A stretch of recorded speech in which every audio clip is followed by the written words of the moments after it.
زلیخا روز یوسف مانگتی تھی رب سے اور کہتی تھی مجھے بچھڑا ہوا یوسف ملا دے۔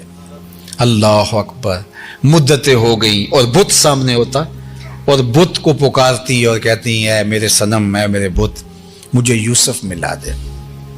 عمر بیت گئی اور وہ پتھر کا صنم، وہ مٹی کا مادو، وہ لکڑی کا وسن کیا اس کی فریاد سنتا۔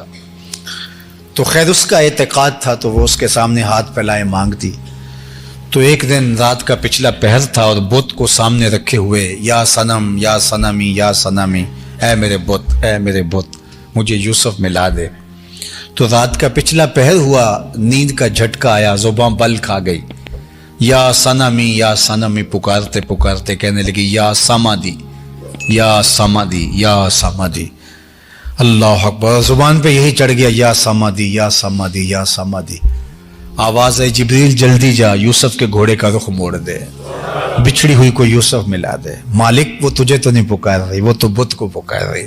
زباں بل کھا گئی ہے، یا سنمی کی بجائے یا سمادی، نیند کے جھٹکے کی وجہ سے بدل گیا ہے۔ کہا جیسے بھی ہے یہ مجھ کو پکارنے تو لگی ہے۔ اتنا عرصہ ہوا بت کو پکارتے، اس نے کوئی جواب نہ دیا۔ آج جیسے بھی اس کے لبوں پہ میرا نام تو آیا ہے، میں نے بھی جواب نہ دیا، میرے اور بت میں فرق کیا ہوا؟ کوئی پکارے تو صحیح، جھولی پھیلائے تو صحیح۔ تو اپنی حاجتیں اس کی دہلیز پہ رکھیں، اپنی ضرورتیں اس کی دہلیز پہ رکھیں۔ ہمارے کتنے سوال ہیں، کتنی آرزوئیں ہیں، کتنے دل میں پیدا ہونے والی تمنائیں ہیں، اگر دنیا کے سامنے رکھیں، دنیا مذاق اڑائے ہمارا۔